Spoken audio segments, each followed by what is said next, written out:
Let's get into Meghan Trainor.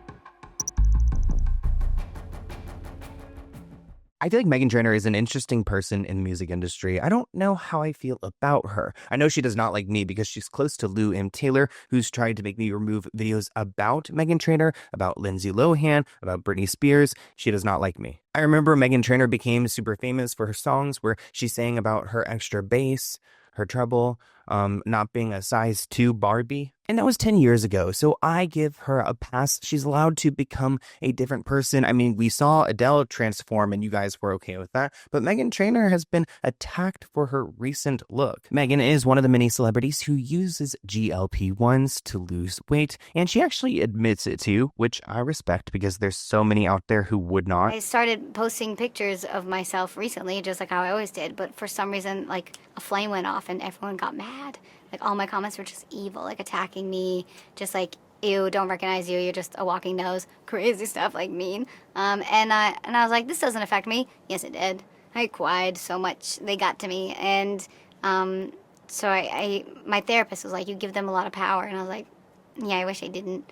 Now, I don't think that it's nice that people are going after Meghan Trainor, and I think she looks like nice. She looks fine. I mean, I think the one thing that people are finding that's like a little uncanny is the teeth. And it's not just her. I mean, Selena Gomez has the big teeth. There are so many celebrities who have the really big teeth, and it's a choice. In an interview, she said that my page is usually a friendly, happy mom living place, but it took a dark turn since she got skinny, got her new boobs, and everything else. I went in with the concept of I still don't care. I'm getting a lot of hate online, just posting who I am. Everyone's just being like, why are you thin now? Like, you were all about that base girl. I was like, I was 19 when I came out with that song, and I've been on a fitness journey since I got healthy.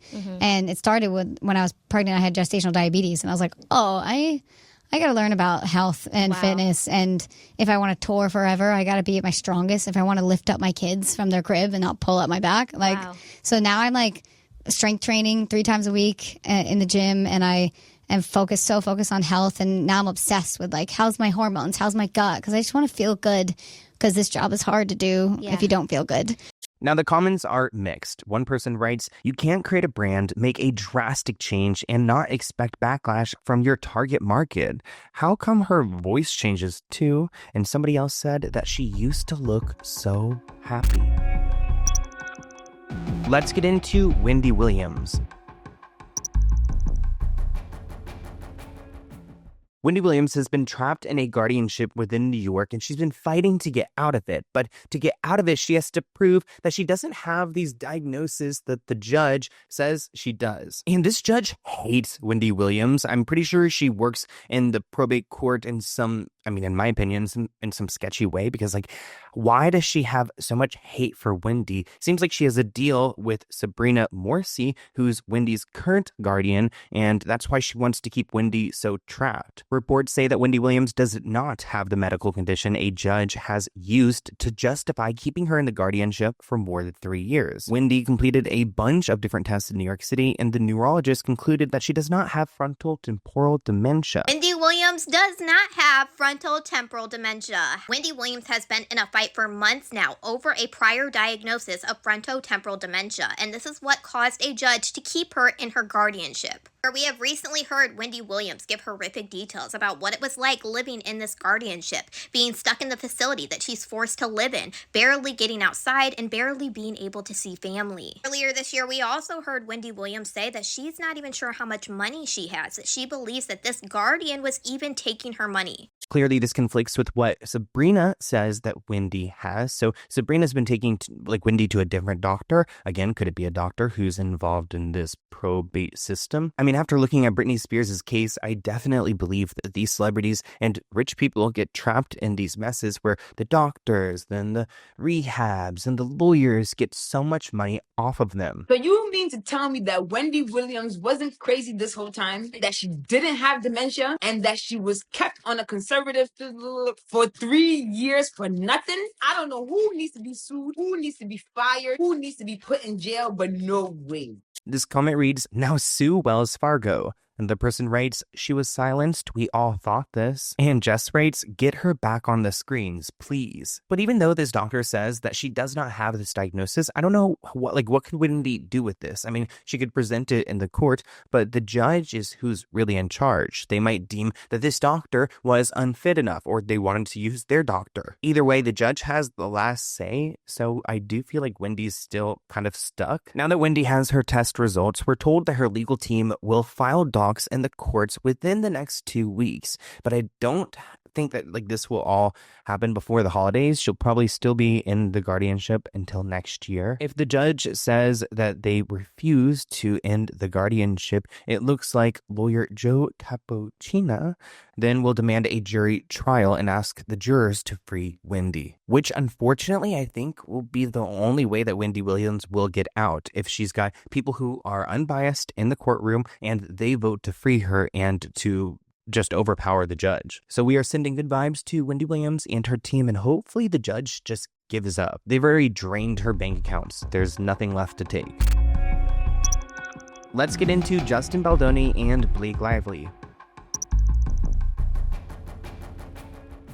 Justin Baldoni wants Blake Lively's lawsuit thrown out. He asked the judge to dismiss the lawsuit. Justin argued that Blake cannot prove her harassment, her retaliation, her failure to investigate aiding and abetting, and her defamation and false light and conspiracy claims. Damn, Blake has a lot against him. He also argued that she cannot prove her contract claims, insisting that she was an independent contractor, not an employee. Now, the one thing the judge cannot ignore is that Blake is claiming that her company is Blake Brown and her beverage company, Betty Buzz, all suffered a lot of damages, like $49 million and $22 million.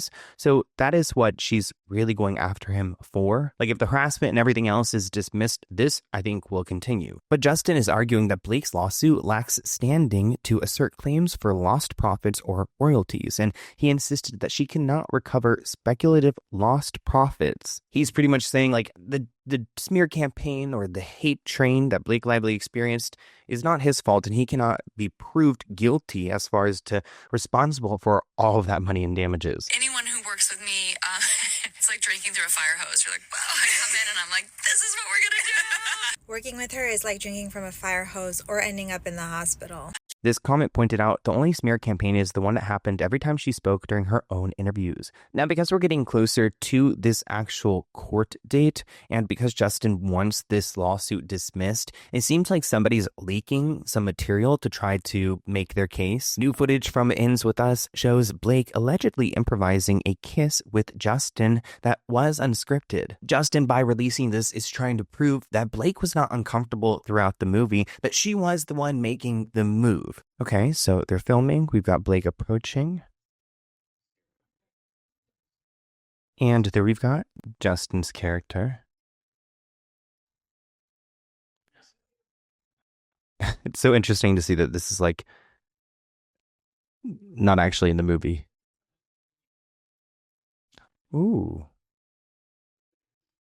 I don't know. I mean, I don't have the details of this case, but I am so convinced still that Blake had a crush on Justin, and it's a pattern that she tends to have with male co-stars. So now Justin is arguing that the case should be dismissed. I mean, take a look at the video. You could tell that she took part in improvising kiss scenes, an allegation that she's now trying to use against Justin. This person writes, they could never convince me that Blake is innocent. The saddest thing is that she ruined his career, reputation, and image. Everything that is hidden and dark will always come to light. Thank you for watching this clip from the Let's Get Into It podcast. To view the full episode, visit the link listed below.